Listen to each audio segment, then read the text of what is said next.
नमस्कार। संवाद के एक नए अंक में एक बार फिर आप सभी का स्वागत है। जम्मू कश्मीर में आबादी का बेशतर हिस्सा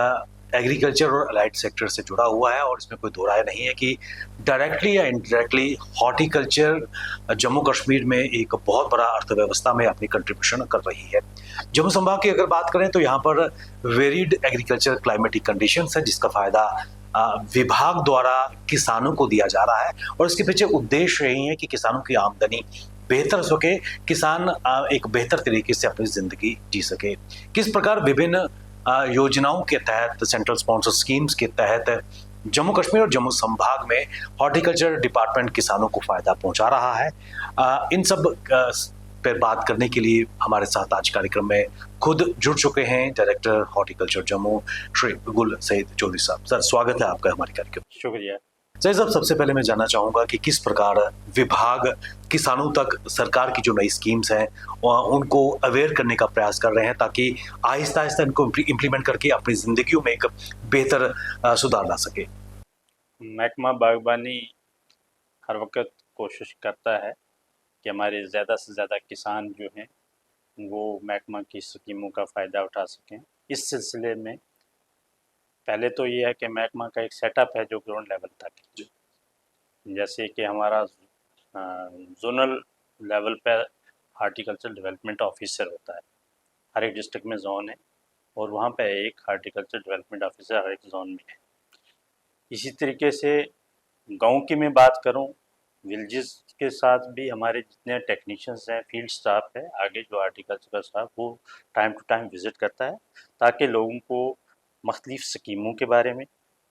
और टेक्नोलॉजी जो है प्लांट्स को तैयार करने में, पौधे तैयार करने के लिए जो जो टेक्नोलॉजी उनको चाहिए और जिन जिन चीज़ों का इस्तेमाल करके वो आगे अपने कारोबार को बढ़ा सकते हैं, उस सिलसिले में एक जानकारी देने के लिए विज़िट करते हैं हमारे लोग। और इसके अलावा हम बहुत सारे अवेयरनेस प्रोग्राम्स ऑर्गेनाइज करते हैं और मैं समझता हूँ कि जैसे मैं आपके पास आज आया हूँ तो ये भी एक ज़रिया है हमारे किसानों के साथ जुड़ने का, ताकि उनको ये पता लग सके कि क्या क्या हमारी स्कीमें हैं, हमारे ग्राउंड लेवल लोग किस तरीके से काम कर सकते हैं, उनको क्या क्या मुश्किलात का सामना है, हमें किस तरीके से उनको उसका अजाला करना है, हमें क्या उसमें इंटरवेंशन करनी है, जिससे ताकि हमारे लोग हैं, जो हमारा किसान है, जो उसकी बेहतरी हो सके, उसके काम में बढ़ोतरी मिले। सर सब इसमें कोई दो राय नहीं है कि हॉलिस्टिक एग्रीकल्चर डेवलपमेंट प्रोग्राम एक गेम चेंजर जम्मू कश्मीर में साबित हो रहा है। एग्रीकल्चर और खासकर हॉर्टिकल्चर की अगर बात करें, कितने बड़े पैमाने पर इस स्कीम के तहत किसानों को जो खासकर बागवानी से जुड़े हैं उनको फायदा मिल रहा है? ये इसमें आप बहुत अच्छी बात पूछी है कि सच में जो होलिस्टिक डेवलपमेंट प्रोग्राम जो है ये यूनिक किस्म का प्रोग्राम चल रहा है और इसका इम्पैक्ट आपने भी फील्ड में जाके देखा होगा और मैं ज़ाती तौर पर मैंने भी जो विज़िट किया है, हमारे लोग बहुत सारी जगहों में पहले इतना ध्यान नहीं देते थे हार्टिकल्चर की तरफ से, बिलखसूस जम्मू प्रोविंस में भी उतना ज़्यादा लोगों का एक शौक़ नहीं था कि हम हार्टिकल्चर करें, बागबानी करें। लेकिन हाल में ये देखने में नज़र आया कि आप देखेंगे जितना हमारा हिली बेल्ट है, राजौरी, पुंछ, डोडा, किश्तवाड़ आप देखें, बनी, वहाँ पे भी लोग ये स्कीम लेके अपने आर्चर डेवलप कर रहे हैं और उनको क्योंकि काफ़ी अच्छा प्रॉफिट नज़र आ रहा है और वो हाई डेंसिटी प्लांटेशन के कारण उनको ये कनाल से जहाँ मक्की से 2000 रुपया मिलता था, 1000 रुपया मिलता था, वहाँ पे 40-50 हज़ार रुपया अगर वो मिल रहा है तो जाहिर सी बात है कि वो किसान बहुत खुश हो रहा है। उसको देख के अब और लोग हमारे पास डिमांड आ रही है, ज़्यादा से ज़्यादा लोग कह रहे हैं कि हमें इस तरह के बाग लगा दें। अभी पिछले दिनों में मैंने राजौरी, पुंछ का चक्कर लगाया, मैंने वहाँ पे भी देखा, हालांकि वहाँ पे इतना लोग उनको मुश्किलात भी हैं बहुत ज़्यादा, लेकिन इतना ज़्यादा आगे नहीं आ रहे थे, लेकिन अभी बहुत सारे लोगों ने बाग भी एस्टेब्लिश कर लिए हैं और उनमें एक जोश है, एक शौक़ है कि हमें और करना चाहिए और ज़्यादा लोगों ने मुझे डिमांड की कि इस तरह के बाग और लगवाइए और इस सिलसिले में हमारा महकमा जो है वो किसानों को टाइम टू टाइम इंफॉर्मेशन भी दे रहा है, वाकफी दिला रहा है कि आपको क्या क्या करना है। जैसे कि साइल टेस्टिंग की मैं बात करूँगा, इवन हमने कहा कि आपने अपनी साइल टेस्टिंग वहाँ पे करवा लीजिए, जहाँ जितने भी है जहाँ पे आप बाग पहले लगा रहे हैं। इसके अलावा आपको उसकी मैनेजमेंट का मसला है, उस पर बात हुई। तो इस तरह से लोगों में अब खुद भी एक चाहत बढ़ी है क्योंकि इसमें सरकार जो सब्सिडी तो दे ही रही है 50% और साथ में हैंड होल्डिंग भी कर रही है। तो इसका ज़ाहिर सी मतलब है कि हमारे किसान को अच्छा फ़ायदा नज़र आ रहा है और वो ग्राउंड पे भी उसका फ़ायदा देख के दूसरे किसान जो हैं वो भी आगे आ रहे हैं। डॉक्टर साहब, एक चीज़ मैं आपसे जानना चाहूँगा, खासकर एचडीपी के तहत, जिस तरह आपने कहा कि राजौरी, पुंछ या फिर चिनाब वैली की अगर बात करें, जहाँ पर क्लाइमेट काफ़ी कठिन रहता है, तो वहाँ पर किस प्रकार प्रोटेक्टेड कल्टीवेशन को बढ़ावा दिया जा रहा है एचडीपी के तहत? और उसके साथ साथ जो मैकेनाइज्ड टूल्स की अगर बात करें, कितना सपोर्ट विभाग दे रहा है? देखो इसमें भी हमारा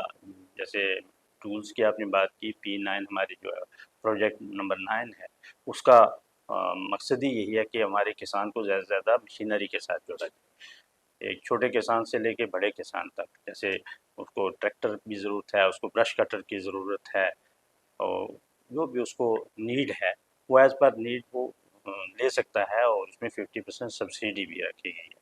और इस सिलसिले में किसान जो है ताकि मशीनरी से उसकी लेबर जो कम लगे, ज़ाहिर सी बात है जितनी मशीनरी ज़्यादा हो जाएगी इतना वो फास्ट काम कर सकेगा, कम वक्त में काम करेगा और उसको लेबर इनपुट वो कम हो जाएगा, उससे भी उसकी इनकम बढ़ जाती है क्योंकि लेबर कंपोनेंट जब ज़्यादा हो जाता है तो उसको कास्ट बेनिफिट रेशियो निकालेंगे तो वो कम रहेगा। इसलिए ये एक फ़ायदा भी है और इस वजह से लोग मशीन की डिमांड भी आ रही है और आ भी रहे हैं, इसमें हम सपोर्ट भी कर रहे हैं। डिफरेंट स्कीम्स के तहत भी हम स्कीम के बिलखुसूस आपने एचडीपी की बात की, इसमें भी हम सपोर्ट कर रहे हैं। और इसके अलावा हमारा जो किसान है, किसान को हम अदर्स अवेयरनेस भी देते हैं कि भाई आपको मैकेनाइजेशन के साथ किस तरीके से जुड़ना है और टेक्नोलॉजी है जो किस तरीके से जुड़ना है, तो उसमें हम पूरा सपोर्ट करते हैं। सर, प्रोटेक्टेड कल्टीवेशन का मैंने ज़िक्र किया, खासकर उन एरियाज़ में जहाँ क्लाइमेटिक कंडीशन टफ है। वहाँ पे प्रोटेक्टिव कल्टीवेशन के लिए हम पॉलीग्रीन हाउसेस दे रहे हैं, पॉलीग्रीन हाउसेस दे रहे हैं और ताकि वो उस वक्त जो अनफेवरेबल कंडीशंस हैं उनको फेवरेबल कंडीशंस बना के हमारा किसान है जो सर्दियों में बिलखसूस वहाँ पे वेजिटेबल्स के का इशू रहता है या हमारे प्लांट्स की मर्टलिटीज़ का जो रहता है क्योंकि बिकॉज ऑफ टेम्परेचर लो हो जाता है तो वहाँ पे सब्ज़ी कई जगहों में नहीं उगा सकते हैं लोग या डिफरेंट, तो उसमें प्रोटेक्टिव कल्टीवेशन के ज़रिए हमारी स्कीम है उसमें हम दे रहे हैं इनको सब्सिडी दे रहे हैं, तो उससे भी एक सपोर्ट मिलती है ताकि वो प्लांट्स को अच्छे ढंग से तैयार करके तो अपना रोज़गार बढ़ा सकें। तो बहुत सारे लोगों ने लगाए भी हैं ऑलरेडी, जो हाईटेक ग्रीन हाउसेस हैं वो भी लगाए हैं और ट्यूबुलर भी लगाए हैं, हर तरह के वो प्रोटेक्टिव कल्टीवेशन पे भी हमारा अच्छा काम चल रहा है। सर साहब, इसमें कोई दो राय नहीं कि पिछले काफ़ी समय से विभाग का प्रयास यही है कि किसानों की आमदनी, खासकर बागवानी से जुड़े हैं, उनकी आमदनी दुगनी हो और ट्रेडिशनल क्रॉपिंग के मुकाबले हॉर्टिकल्चर में ज़्यादा मुनाफा किसान इस वक्त कमा रहे हैं। जम्मू संभाग की अगर बात करें, लीची, मैंगो लेकर वो नई कहानियाँ भी लिख रहे हैं। और ऐसे में अगर डोडा और चिनाब वैली की अगर बात करें, गोल्डन डिलीशियस या बाकी वैरायटीज़ लेकर भी काफ़ी मुनाफा कमा रहे हैं। एक्जोटिक फ्रूट्स की अगर बात करें तो किस प्रकार विभाग उसके लिए किसानों को प्रोत्साहित, एनकरेज कर रहा है? इसमें बी डिपार्टमेंट जो है उनको प्रोवाइड कर रहा, सब्सिडाइज कर रहा है और उसमें अवेयरनेस दी जा रही है, प्रोग्राम चलाए जा रहे हैं ताकि वो इस तरफ भी आएँ। और डिपार्टमेंट का मकसद ये है कि जितनी भी हमारी फ्रूट क्रॉप्स हैं उनकी पूरी मैनेजमेंट है जो उनको सिखाया जाए। जैसे बिलखसूस अभी आप देख ही रहे हैं कि ड्रैगन फ्रूट है, जैसे ये पहले इतना नहीं था जम्मू में, लेकिन आज की डेट में जम्मू में बहुत सारे ड्रैगन फ्रूट के बाग लग गए और किसान बहुत ज़्यादा खुश है इस चीज़ से। मैंने अभी यहाँ जम्मू में भी बहुत सारी जगहों में देखा, सांबा में देखा, कठुआ में देखा कि हमारे जो बहुत सारे नौजवान बच्चे कंपनी में बाहर काम करते थे, आज वो कंपनी का काम छोड़ के वो बागबानी की तरफ आ रहे हैं और उनको लग रहा है कि भाई कंपनी में हमारा एक तो घर से बाहर रहते हैं, अपने पेरेंट्स से भी दूर, और हमारे पास जब नेचुरल सोर्स है, हमारे पास ज़मीन है, तो उस ज़मीन का भी प्रॉपर यूटिलाइजेशन डिपार्टमेंट की स्कीम्स हैं। तो अगर उनका एक कनाल में देखा जाए तो 1,08,000 रुपया टोटल खर्चा आता है ड्रैगन फ्रूट में। आउट ऑफ दैट 54 तो हमारा डिपार्टमेंट दे रहा है। सो उनको लगता है कि ये कारोबार करने से वो एक कनाल में 40-50 हज़ार रुपया वहाँ पे भी कमा लेते हैं मिनिमम, और 60,000 50,000 तक भी कई किसान ने मुझे सुनाया कि इस तरीके से हमारी आमदनी का ज़रिया है। तो कुल मिला के ये है कि लोग इस हाई डेंसिटी जो एक हमारा कॉन्सेप्ट है इसकी वजह से बहुत ही मुतासर हुए और खुश होके वो इसकी तरफ आ रहे हैं, इसको एक अच्छा इम्पैक्ट दिया है। वो देख रहे हैं जो ग्राउंड रियलिटी को उनको फ़ायदा नज़र आ रहा है, तो एक किसान को देख के दूसरे भी आ रहे हैं और बहुत सारे लोग इसमें इन बाग की तरफ आ रहे हैं ताकि आप उनकी आमदनी बढ़ सके। तो मुझे लगता है कि आने वाले दिनों में ज़्यादा से ज़्यादा लोग इस तरफ आएंगे और हमारी इनकम भी काफ़ी बढ़ जाएगी और जो बेरोज़गारी का इशू है ये वो नहीं रहेगा, बल्कि ये और लोगों को भी रोज़गार देंगे, क्योंकि जब एक आदमी बाग लगाता है तो उसके साथ बहुत सारे लोग जुड़ते हैं इस पेशे के साथ, लेबर से लेके आगे मार्केट तक चेन जो पूरा है वो बनता है और उस चेन में सभी लोग जब जुड़ेंगे तो जाहिर सी बात है इनकम जो है वो भी बढ़ेगी और हमारी बेरोजगारी है जो कम हो जाएगी।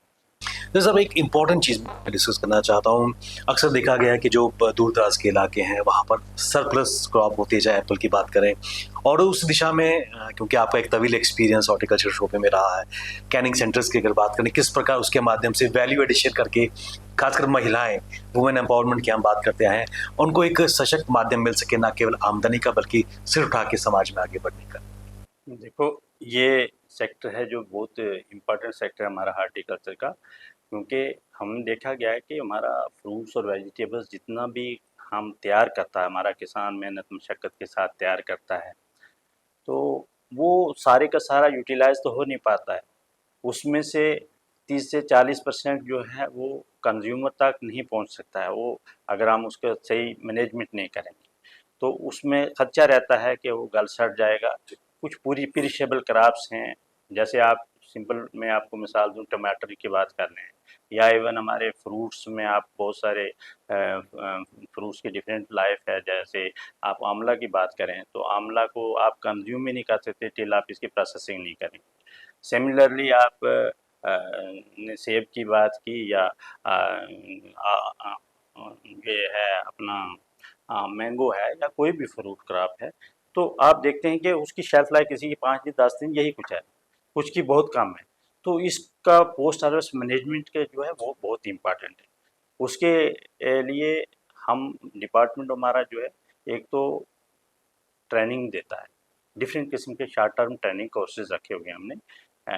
6 मंथ ट्रेनिंग कोर्स एक चलाया जा रहा है, 1 मंथ ट्रेनिंग कोर्स चलाया जा रहा है। इसी तरह से अवेयरनेस प्रोग्राम्स भी दिए जा रहे हैं। पर्पज़ ये है कि लोगों को ये सिखाया जाए कि ताकि वो ये वैल्यू एडिड इसके प्रोडक्ट बनाना सीखें। जब वो वैल्यू एडिड प्रोडक्ट बनाते हैं तो वो अपने घर के लिए एक तो यूटिलाइज कर लेते हैं, उनका जो अपने खेत में फ्रूट है वो वेस्ट नहीं होता। दूसरा ये कारोबार के साथ भी जुड़ा हुआ, एम्प्लॉयमेंट के साथ जुड़ा हुआ। अगर उनको हम वो ये सीख जाते हैं तो उसके बाद वो अपना यूनिट लगा सकते हैं। उसके लिए भी हमारे पास स्कीम है। एक हमने अपने कैपेक्स यूटी कैपेक्स में एक प्रोविजन रखा है कि अगर कोई अपना काम करना चाहता है, इतने छोटे से कमरे से ही स्टार्ट करना चाहता है, तो उसको हम 50% सब्सिडी देंगे। जो भी आदमी काम करेगा मशीन लेगा, जो उसको मशीन जैसे हम जैम बनाना वो चाहता है तो जैम के लिए क्या एक उसको पल्पर चाहिए तो वो उसके लिए हम दे देते हैं। इसी तरह क्रशर चाहिए किसी को साथ में दे देंगे। अगर उसको हाइड्रोलिक प्रेस चाहिए, ड्रायर चाहिए, या वो स्पाइसेस का भी काम करना चाहता है, उसको पैक करना चाहता है, स्पाइसेस हमारे पास अवेलेबल हैं, तो उसको पैक करके उसको ब्रांडिंग करके वो सेल करता है। तो फार्मर को भी इसका फ़ायदा जाता है, क्योंकि फार्मर का को कई बार जल्दी में जो पेरिशेबल नेचर होने की वजह से उसको जल्दी में फ्रूट को बेचना पड़ता है। बेचना इसलिए क्योंकि उसको सोचता है कि मेरा फ्रूट तो ख़राब हो जाएगा, मेरी सब्ज़ी ख़राब हो जाएगी, तो मुझे इसका या तो कुछ मिल जाए तो अच्छी बात है, नहीं है तो कई बार आप देखते हैं कि ट्रकों के ट्रक टमाटर के लोग गिरा देते हैं दूर जाके। तो इस तरह की सिचुएशन को एक किसान को फ़ायदा देने के लिए हमने उसमें प्रोविजन रखा। अगर उसमें भी देखा हमने एक एडिशनल रखा, अगर लेडीज़ हैं वो काम ये करना चाहते हैं तो वुमेन एम्पावरमेंट को कंसिडरेशन में रखते हुए हमने उसको 10% और उनके लिए सब्सिडी बढ़ाई। यानी कि वुमेन अगर काम यही करेगी तो उसको स्पाइसेस क्या कुछ ग्राइंडिंग करनी है, मशीनें लगानी है, पैकिंग की मशीनें लगानी, तो उसमें हम उसको 60% देंगे। उसमें वॉलनट का अगर वो कोई करता है कि वॉलनट का की पैकिंग करे, जैसे वैक्यूम पैकिंग वॉलनट की जा सकती है, तो वो उसको पैकिंग, क्योंकि हमारा क्योंकि माता वैष्णो देवी की वजह से यहाँ पे लोग बहुत टूरिस्ट आता है, अगर हमारे लोग गाँव के ये वॉलनट को पैक करके तो यहाँ रख दें तो वहाँ पे जितने हमारा तो माल यहीं बिक जाएगा और उसकी लाइफ भी बढ़ जाएगी। तो वो इस तरीके से उस पर भी हम अगर कोई ग्रेडिंग उसकी करनी है, वो अपना गिरी की करनी है और उसकी पैकिंग उसके बाद करनी है, उस पर भी हम 50% मेल को और फीमेल को 60% सब्सिडी देते हैं। अलावा जी अगर हमारे लोग पोस्ट हार्वेस्ट मैनेजमेंट या अंडर MIDH स्कीम कोई फ़ायदा लेना चाहते हैं तो वहाँ पे प्रोविजन है, कोई फूड प्रोसेसिंग यूनिट लगाना चाहता है तो उसमें 9 करोड़ तक प्रोजेक्ट हम ले सकते हैं अंडर MIDH। और उसमें क्या है कि 50% सब्सिडी है, उसमें 2 कंपोनेंट हैं जो वो उनके इन्वॉल्व होंगे, 2 कंपोनेंट को वो सब्सिडी ले सकते हैं। एक टेक्निकल सिविल वर्क, यानी कि वो एरिया जिसमें सिर्फ उसको काम करने की जगह, ऑफिस नहीं, ऑफिस वाला एरिया नहीं आएगा। और उसके अलावा मशीन, अगर वो जितनी भी मशीनरी उसमें लगती है जो उसको काम करने में, प्रोसेसिंग करने में काम आ रही है, तो उसके लिए भी 50% सब्सिडी है। वो एक दूसरी सेंट्रली स्पॉन्सर्ड स्कीम है। तो प्रोविजंस इस तरह के रखे गए हैं। इवन अगर कोई छोटा यूनिट लगाना चाहता है तो MIDH स्कीम में उसमें भी प्रोविजन है, लो कास्ट प्रिजर्वेशन यूनिट उसको बोलते हैं। तो ये भी एक इम्पॉर्टेंट सेक्टर आपने पूछा है, ये बहुत ज़रूरी बात है कि हमारे लोग एक तरफ तो कई जगहों में हार्टिकल्चर को फ़रोग नहीं, हमें एक तो फ़रोग देना है, उनको बढ़ाना है, लोगों को इस तरफ लाना है हार्टिकल्चर। दूसरा जो ऑलरेडी हमारे बाग लगे हुए हैं उनका वेस्टेज को चेक करना है, और उसको वेस्टेज को चेक करने के लिए ये जो पोस्ट हार्वेस्ट मैनेजमेंट के साथ मिली हुई स्कीमें हैं उनका हमें फ़ायदा लेना है। तो उस सिलसिले में भी महकमा time to time awareness school colleges में भी जाके हम दे रहे हैं। और हमारे में एक चीज़ और भी आपके इस चैनल से कहना चाहूँगा कि हमारी बहुत सारी नर्सरीज लग गई, हर डिस्ट्रिक्ट में नर्सरीज मौजूद हैं। हमारे मैं तो कहूँगा कि स्कूल के बच्चों को भी जाना चाहिए और नौजवान जो लोग कुछ काम करना चाहते हैं उनको तरह तरह के वहाँ पौधे देखने चाहिए कि कौन कौन से पौधे हैं यहाँ पे, किस तरीके से तैयार किया जाए, इन चीज़ों के बारे में। क्योंकि हम डायरेक्टली और इनडायरेक्टली, जैसे आपने शुरू में बोला, हम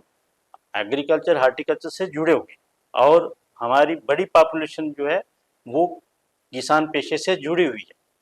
तो अगर मैं भी इस वक्त मुलाजिम हूँ, बट मैं एक्चुअली मैं एक किसान हूँ,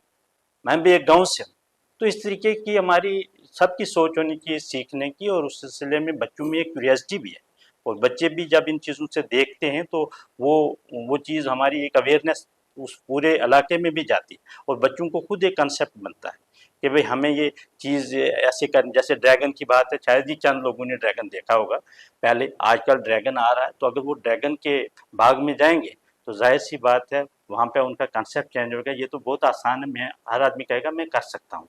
सो ये कोई ऐसी बात नहीं है, सभी लोग हमारे जो हैं इसको अडॉप्ट कर सकते हैं। और सबसे अच्छी बात हमारी स्कीम में ये है कि 1 कनाल से 40 कनाल तक आप काम कर सकते हैं, बाग लगा सकते हैं। यानी कि 1 कनाल ज़मीन तो मैक्सिमम किसान के पास है ही है,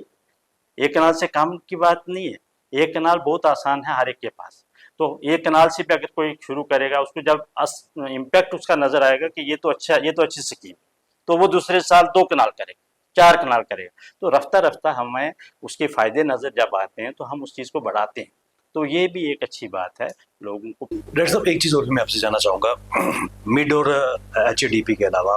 और कौन सी ऐसी स्कीम है जिसका फ़ायदा या आने वाले समय में विभाग की तरफ से, बागवानी महकमे की तरफ से किसानों की बदबूदी के लिए कुछ और भी इनिशिएटिव्स लेने की सोची जा रही है? हमारे एक और स्कीम आ गई है अभी हाल ही में, वो लागू हो गई है, ये कि सिप नाम से एक scheme, Jammu Kashmir competitive improvement project है। उसके तहत भी कुछ इकदाम उठाए गए। जैसे कि जम्मू खिते की मैं बात करूं तो जम्मू में लोगों की आम कंप्लेंट ये रहती थी कि यहाँ पे मंकी है जो बहुत ज़्यादा नुकसान करता है। इस इलाके में सच में कि बहुत सारी मंकी तो बहुत ज़्यादा है, नील गाय है, तो उसकी वजह से जो खेत में लोग कुछ लगाते हैं तो वो ख़त्म हो जाता है, तो वो फिर हमारा किसान बड़ा डिस्कस होता है। उस सिलसिले में ये जो स्कीम है इसके अंदर सोलर फेंसिंग का इंतज़ाम किया गया। अगर जो किसान नहीं कर सकता था कल्टीवेशन इस वजह से कि वो जंगली जानवर उनका नुकसान करते थे, वो भी अब कर पाएगा, क्योंकि उसकी जो लैंड है उसकी सोलर फेंसिंग हो जाएगी। सोलर फेंसिंग में ये प्रोविजन है कि एक करंट लगता है जानवर को, जो ही वो एंटर होता है उसके ऊपर वायर लगी हुई है, और वायर से जो ही करंट लगेगा तो दोबारा आएगा। पहले जैसे लोग वो कुछ रखते थे, गांव में आज भी कई जगहों में रखते हैं कि जैसे मक्की पे आ जाते हैं जंगली जानवर, तो उसमें वो कुछ रस्सी रखी होती है और ऐसे खींचते हैं उस रस्सी को, तो जाहिर सी बात है वो भाग जाते हैं। किसानों का एक अपना सिस्टम है, तरीका है, और वो दैट्स गुड। अब ये जो है, ये इस टीके लगाने से ये हो गया कि जो ही कोई जानवर वहां जाएगा तो उसको करंट लगता है तो वो वापस आ जाएगा, खासकर मंकी की जो मैं बात कर रहा था, या नीलगाय। तो उसके लिए 6 लाख 1 हेक्टर का प्रोजेक्ट है, तो 7 लाख का, और उसमें से 3.5 लाख रुपए हम सब्सिडी दे दें। यानी कि एक कनाल में 35 हज़ार जो भी होगा खर्चा होगा, तो उसका 50% हम सरकार देगी। जितने कनाल उसका होगा तो उतने हिसाब से वो भी एक फ़ायदा है। इसके अलावा वाटर मैनेजमेंट की बात है कि गाँव में पानी नहीं है, तो पानी का भी उसमें प्रोविज़न है कि आप कोई पानी का सोर्स बनाना चाहते हैं, आपके पास, आपको पाइप की ज़रूरत है, आपको टैंकी लगाने की ज़रूरत है, आपको लिफ्ट की ज़रूरत है, तो आप उसमें वो कर सकते हैं। हाँ, फिर एक और इशू है कि लोगों को ट्रेनिंग की ज़रूरत है कि भाई लोग चाहते हैं कि मैं बाग तो लगाऊं, लेकिन मुझे इसमें मज़ीद ट्रेनिंग की ज़रूरत है, तो ट्रेनिंग का भी उसमें प्रोविज़न है। उस इस तरह की उसमें कोई औजार किसी के पास में कोई लड़का है जो वो चाहता है कि मैं जी ये ट्रेनिंग कर लूँ, और ट्रेनिंग करने के बाद मैं जितने बाग मेरे गांव में लगे मैं इनको सर्विस दूंगा, तो एक सर्विस का सेंटर सिस्टम भी रखा हुआ है उसमें। नर्सरीज उसमें हम लगा सकते हैं। अगर 26 लाख की नर्सरी बनेगी 10 कनाल में, तो उसमें 13 लाख रुपया वहाँ पे सब्सिडी का प्रोविजन रखा गया है। इसके बाद अलावा वो अगर कोई प्लांटेशन में और काम करना चाहता है, अगर और प्लांट्स लगाना चाहता है, तो उस पर भी वो कर सकता है, उसको 50% सब्सिडी है। तो जेके सिप जो है इसको भी ऑनलाइन को सब अपना करना पड़ेगा, और इस सिलसिले में हमारे जो नौजवान साथी ये काम करना चाहते हैं, मेरे किसान भाई, उनको हमारे हार्टिकल्चर डेवलपमेंट ऑफिसर के पास जाके अपना जो है डाटा अपलोड कराना चाहिए, और रजिस्ट्रेशन अपनी करवानी चाहिए पोर्टल पर। जो जो काम करना चाहते हैं, किसी को जिस तरह की भी नीड है, नीड बेस्ड जो नीड है, जो नर्सरी लगाना चाहता है, कोई सोलर फेंसिंग कराना चाहता है, या अदर जो भी कंपोनेंट जिसमें वो इंटरेस्टेड है, तो वो हर एक जोन में उनको जाना चाहिए, ताकि ये गैप ना रहे और ज़्यादा से ज़्यादा लोग जुड़े और इस स्कीम का फ़ायदा उठा सकें। डॉक्टर साहब, आप हमारे साथ स्टूडियो में, और खासकर बागवानी शोबे से जुड़े हुए जितने भी इनिशिएटिव्स विभाग द्वारा जम्मू संभाग में ले जा रहे हैं उस पर आपने प्रकाश डाला, और खासकर युवाओं और महिलाओं के उत्थान के लिए, उनके एम्पावरमेंट के लिए कई प्रोविजंस इन स्कीम्स में है। ज़रूरत इस बात की है कि लोग सामने आए। एक से शुरुआत हुई है और कहीं ना कहीं कारवां एक बड़े काफिले में तब्दील होता हुआ नजर आ रहा है। आपका बहुत बहुत शुक्रिया, आप हमारे इस कार्यक्रम में आए। बहुत शुक्रिया, थैंक यू। ये थे श्री गुल सईद जी, डायरेक्टर हॉर्टिकल्चर जम्मू, जिन्होंने प्रकाश डाला कि किस प्रकार विभिन्न स्कीम्स के माध्यम से जम्मू संभाग में बागवानी हॉर्टिकल्चर शोबे से जुड़े किसान नई इबारत, नई क्रांति की कहानी जम्मू में लिख रहे हैं। बने रहिए आप हमारे साथ, हमें दीजिए इजाजत, नमस्कार।